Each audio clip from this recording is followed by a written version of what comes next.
Few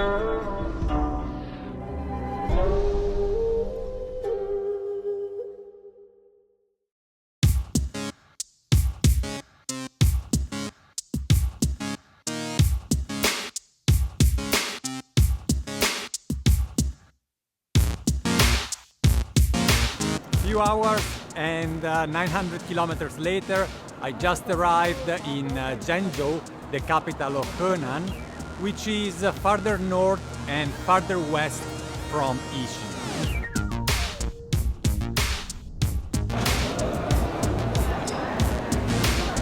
Waiting for me there is Jerry, the man that saved nannuoshan during COVID. I see him already, far in the distance there. Ciao! Okay.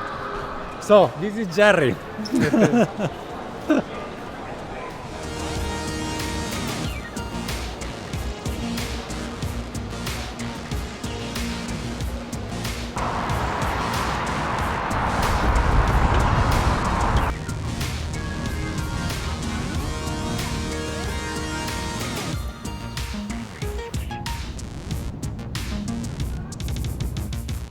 Here we are. So I am drinking the fresh Baohong Arlin R4, 2024, and here we have also Baohong, but this Baohong is from 1993. 你买了这个？我有你卖了。He bought it himself back at the time.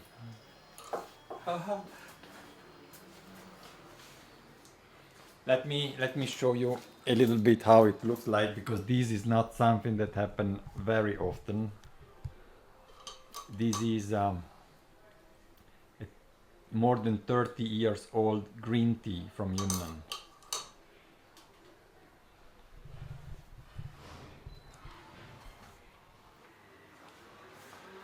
It is extremely rare to find this tea. Back at that time, it wasn't clear whether it would be valued or not, so Jerry invested quite some money at that time in buying very, very old green tea, and this is just one of them. And it's a beautiful box.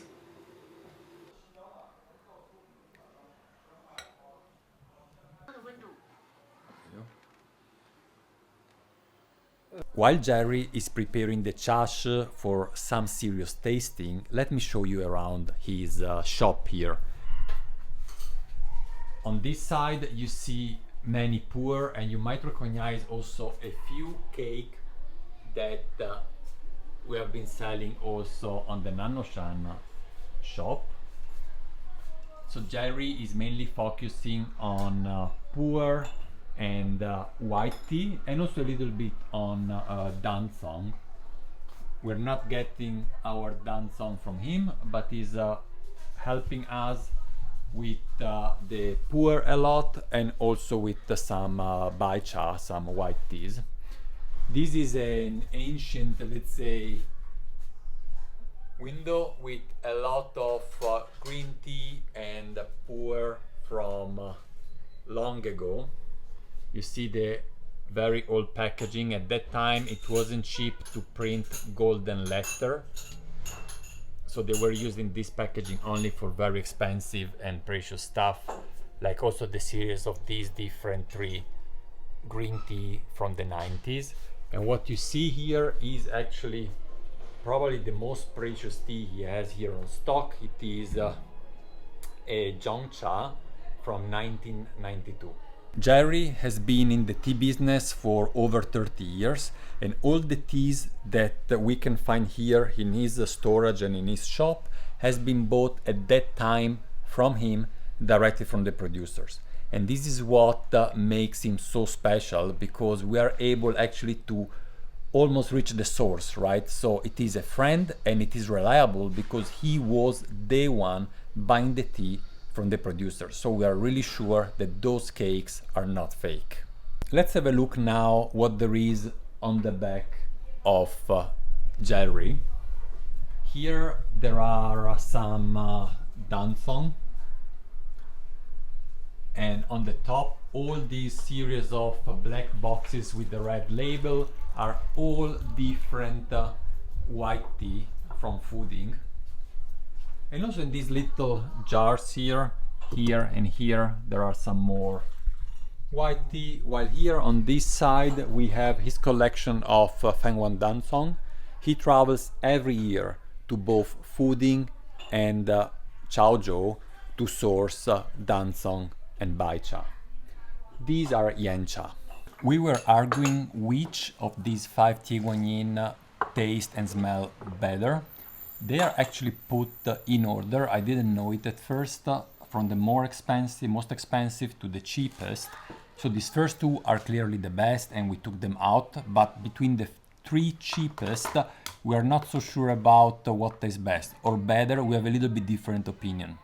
I actually like pretty much the number 1 because it is sweet, although the water is relatively thin. And Jerry prefers Ni Shenma Shuhuan Arga Aishi Sanga. 我喜欢第2个。 He prefers the number 2, that to me is a little bit too sour and bitter. So now we are tasting each of them one by one to find out better. 你有多少克？ 7克。 We have 7 grams in the Gaiwan. They are still unfolding. This is the first tea, the cheapest of the 5. Let's see how it tastes. 2。 The first brew is a little bit thin. Let's see the second. Yeah, definitely stronger already in the smell. The Gaiwan is also much fuller now.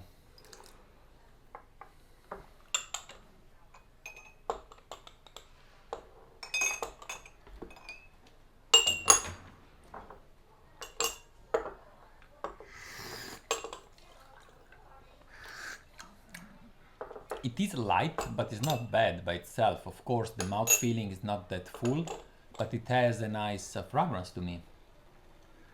Also considering that it's the cheapest of the 5. This is the third brew, and it brings together the first and the second. Here the water is thicker, the mouthfeel is more, is fuller, and it has a good aroma. The florality is there as it should. Last year I sourced from Jerry a cake of Baicha from 2015. It was fairly affordable and we sold it really well. So this year I would like to find an alternative to that one. Well, it was sold well also in his shop. It is sold out here, the 2015.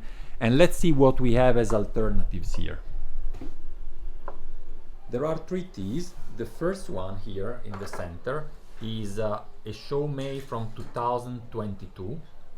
The one next to it is a Shoumei from 2021. It is greener though, and is also fetching a slightly higher price. And then here we have the Dongpian, so similar to the one we had in the shop, but this one is not from 2015, it is from 2018. This is the one from 2021, so the green cake.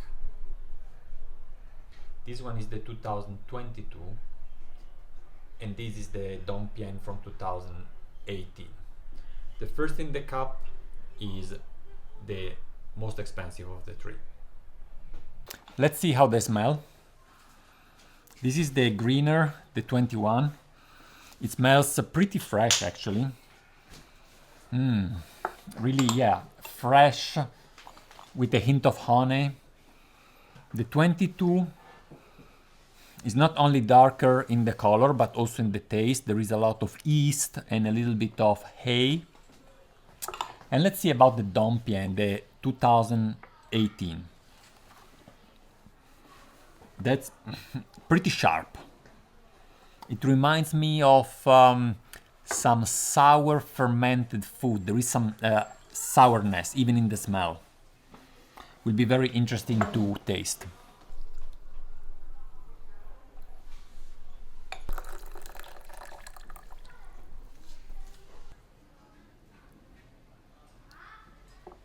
Let's see if it also tastes sour.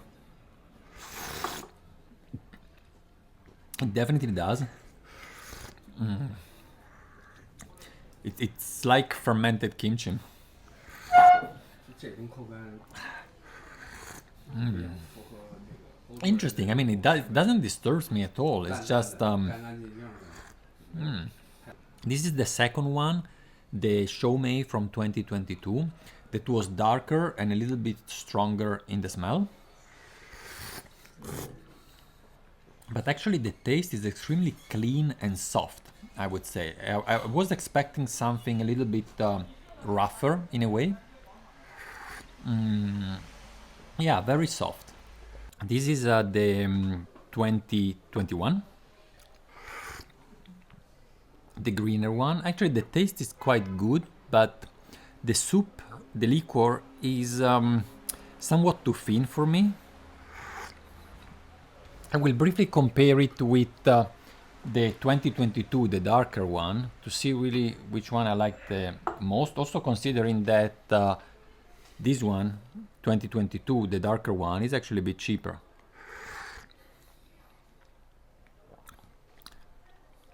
I don't know, I think I like this better actually.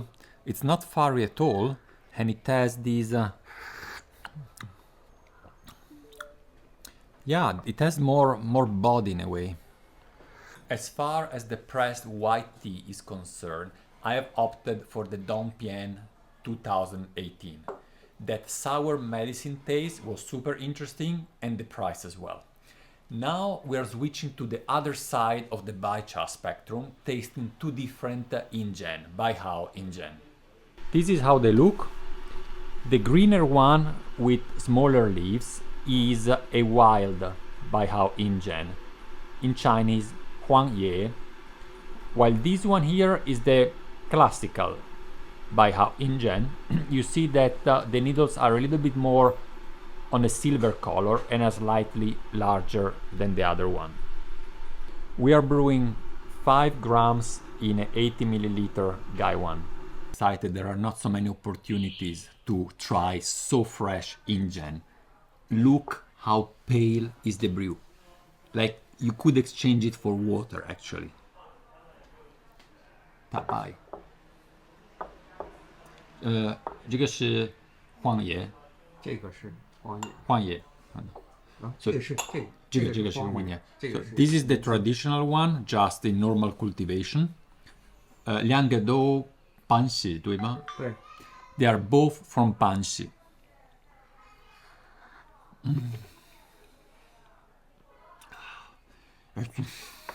It's really good.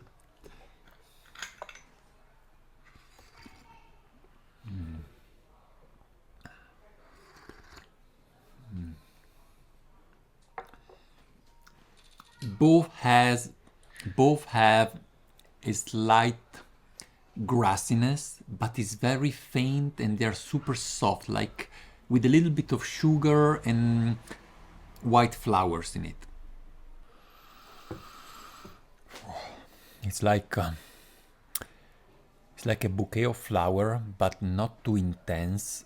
This slightly grassiness that is not aggressive is a gentle tea, and at the same time has some masculinity to it.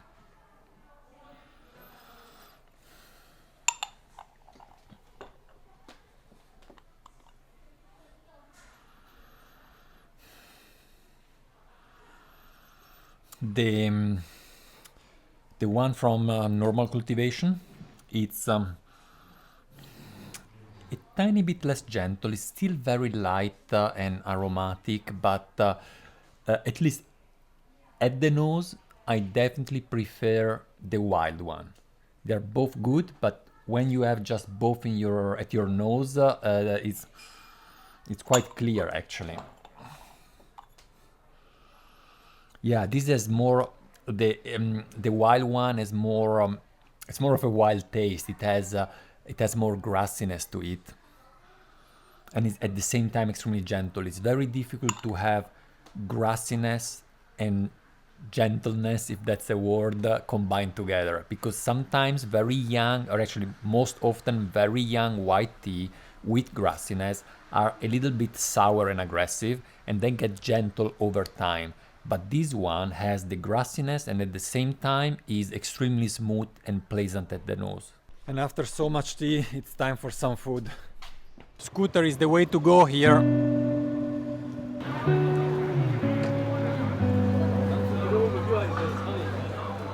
We are getting ready for the Chinese fondue. We have meat, different type of vegetables and nuts, and also all these vegetables. As soon as the water is boiling, we throw everything in and we start cooking. And also these rice noodles.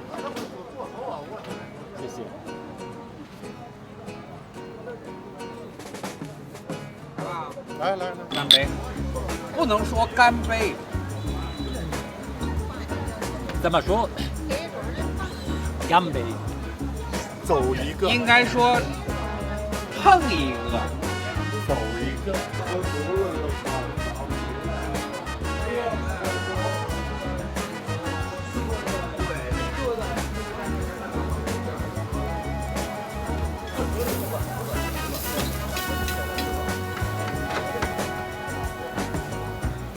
外国，你来，我你不光，让你拱。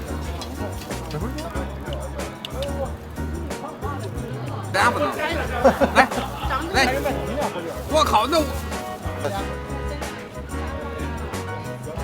哦，no，好吃，好吃。你呢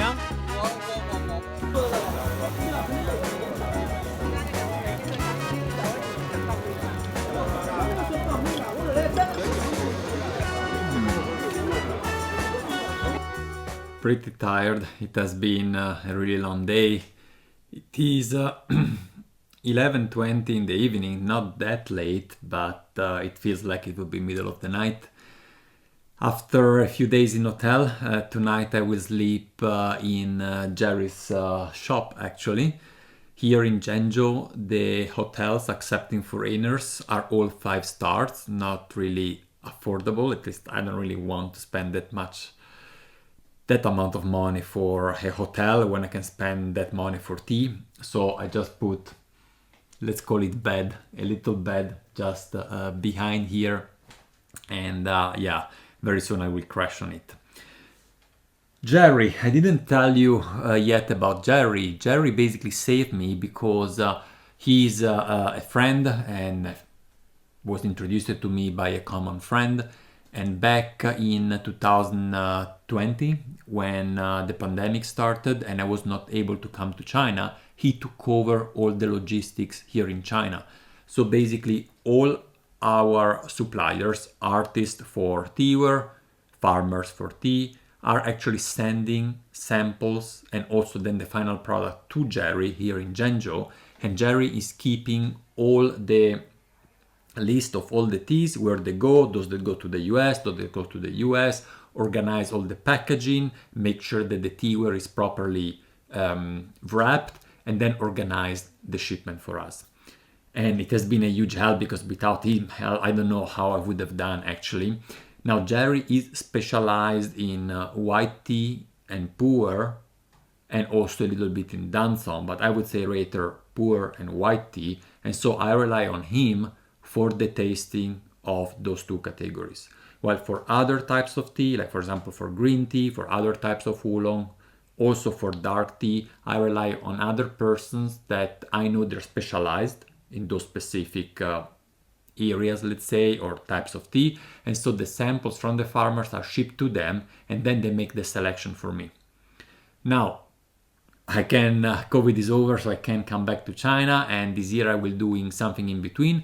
Those 5 years have been working really fine, so they have been really doing a good job in selecting the teas. They are all in the tea business, so, and they have been friends for 10 years or more, so I really can rely on them. But it's really nice also to be back here in China and being able to, taste 2 different, very fresh Baihao Injen like today. And not only that, later off the camera, what also Jerry showed me is a Sichuan Baihao Injen. This is from the last year, but basically there is a massive production of baicha, of white tea outside of Fujian, outside of Wuding, in provinces like Hunan, like Sichuan, like Guizhou in the south, and all those teas are actually flowing into Fuding and are being sold pretending they are Fuding tea. That's also why Jerry goes every year in spring to Panxi, visiting his farmers, making sure he gets the right thing. However, he also has bought some Sichuan white tea that he has here, and it also uses to show his customers that there is a difference between the two and that what they're getting is really the right thing. Alright guys, I think it's enough for me today. I will close my laptop and say good night to everyone, including myself. Bye guys.